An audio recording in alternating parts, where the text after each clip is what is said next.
Heureux de vous retrouver encore une fois sur ProConcept Media. Mesdames et messieurs, bonsoir. Tout de suite, le développement de votre revue de presse.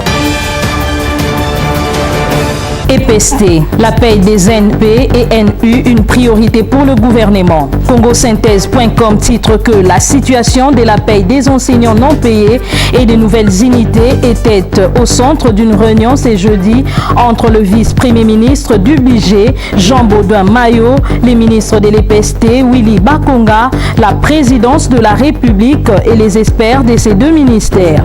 Selon Jean Baudouin Mayo, le président Félix Tshisekedi va honorer sa promesse.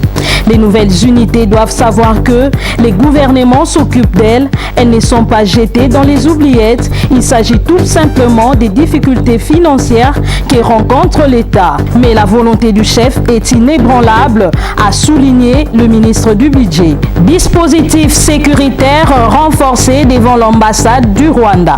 7sur7.cd signale que la police a renforcé ce vendredi 4 septembre 2020 son dispositif devant l'ambassade de la République du Rwanda pour empêcher la tenue d'un sit-in qu'organisent les mouvements citoyens afin d'exiger le départ de l'ambassadeur Vincent Karega. Sur place, 4 jeeps de la police nationale congolaise ont été déployés.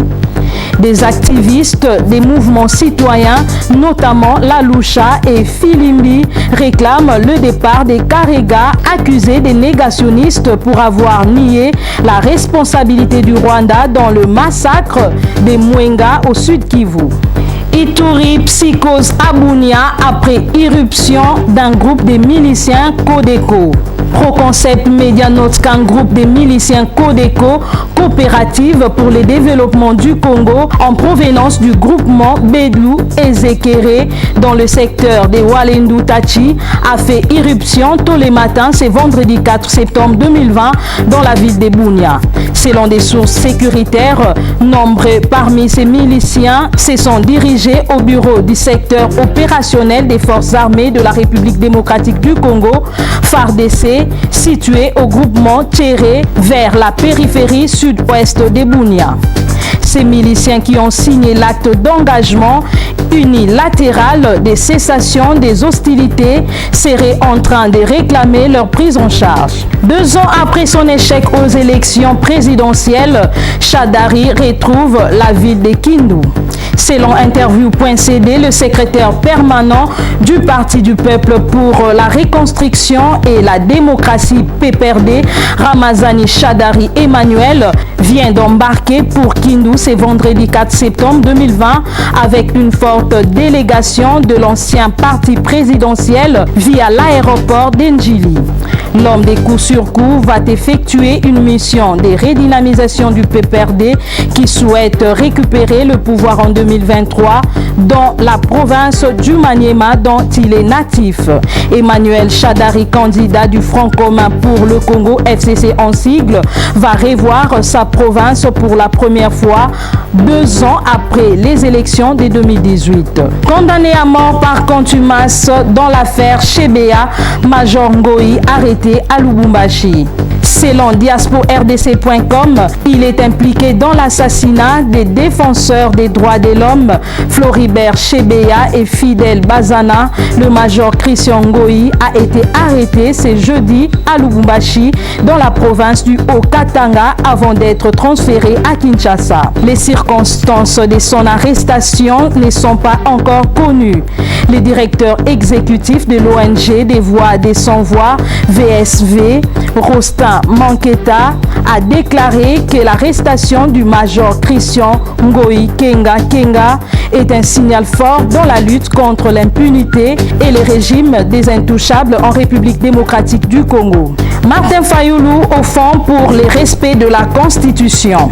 La prospérité online.net souligne que les prochains candidats à la coordination de la coalition Lamouka et président national de l'engagement citoyen pour le développement SID, Martin Fayoulou Madidi, n'entend pas faire marche en arrière dans sa nouvelle lutte précédemment annoncée à la place Sainte-Thérèse lors de son retour à Kinshasa le 22 août dernier. Et c'est malgré la polémique qui s'est installée dans la scène politique à la suite des coalitions circonstancielles liées avec Maître Théodore Ngoï Tandem qui a pour objectif principal l'éviction de Félix Tshisekedi du fauteuil présidentiel à travers une procédure de mise en accusation pour la haute trahison devant la Cour constitutionnelle. Le vice-ministre de la Justice en visite à la prison de Makala pour s'imprégner de l'approvisionnement. Selon 7sur7.cd, le vice-ministre de la Justice, Bernard Takaiche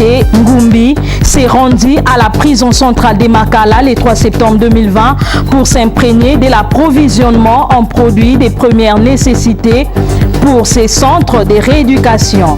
Au terme de sa visite, le vice-ministre a dit avoir constaté effectivement un problème d'approvisionnement, mais qui tend vers sa fin.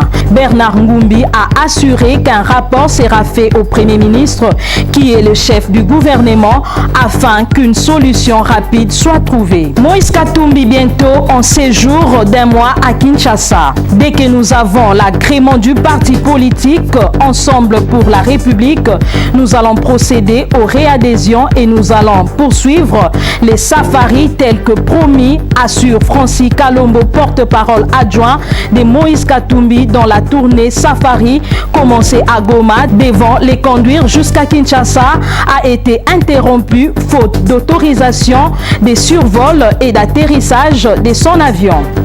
Salomo Kalonda remplace Claudel Loubaya à la tête de l'AMK. Selon interview.cd, le conseiller principal de Moïse Katumbi, Salomo Kalonda, connu sous le nom de SDDLA, vient d'être élu à la tête de l'Alliance des mouvements du Congo en remplacement de Claudel Loubaya. En présence de quelques cadres de l'Ensemble pour les changements, le président entrant et le président sortant ont fait la remise et reprise. Actuel directeur financier du TP Mazembe, Salomo Kalonda, est à la tête du Parti national pour la démocratie et le développement depuis 2018, alors qu'il était en exil avec Moïse Katumbi. Sud Kivu, 2 personnes disparues dans un naufrage sur les lacs Kivu à Kalehe. Selon Mediacongo.net, au moins 2 personnes disparues et 4 rescapés. C'est le bilan provisoire d'un naufrage d'une pirogue survenue à Kalehe sur les lacs Kivu, c'est mercredi 2 septembre 2020. L'information est donnée par la société civile du territoire de Calais. Elle précise que cette pirogue, avec 6 personnes à bord, quittait Mukwija dans le village de Boubalé 2 vers l'île d'Idjoui. Elle s'est renversée aux environs des 2 heures du matin. Modernisation des ports de SNCC, le gouvernement de la République démocratique du Congo prêt à débloquer 5 millions de dollars américains. Pro-Concept Média titre que le gouvernement central de la République démocratique du Congo est prêt à débloquer 5 millions de dollars américains pour la modernisation des ports de la Société nationale des chemins de fer du Congo. La partie concernée est celle allant de Kalundu à Uvira sur les lacs Tanganyika et les ports de Bukavu sur les lacs Kivu. Le ministre des Transports et des Voies des Communications, Didier Manzenga, qui l'a dit, a en outre promis de présenter au Premier ministre la problématique de la modernisation de l'aéroport de Bunia dans la province de l'Ituri, ainsi que la connexion de la voie ferrée entre la RDC via le sud Kivu vers le Burundi et la Tanzanie. L'Inafoot, Matampilei chez Lupopo, c'est imminent. Congo Synthèse titre qu'après son contrat épuisé au sein de la Renaissance du Congo FC de Kinshasa, les portiers Matampi Vumilei annoncés pour bientôt chez les Lumpa. La direction du club louchois a confirmé la dite information. Longtemps lorgné par Loupopo, ces léopards international pourraient désormais rejoindre les jaunes et les bleus pour une nouvelle aventure en championnat congolais. Une fois recruté, Matampi devra chercher à faire plus mieux pour espérer de garder plus longtemps le bois de léopard. Rappelons que récemment, Matampi avait ému les vœux de renouveler son bail avec les Rennais, mais jusque-là, sans suite de la part du comité. Je vous dis déjà au revoir et trouvons-nous à la prochaine. N'oubliez surtout pas de vous abonner sur Proconcept Media. Merci.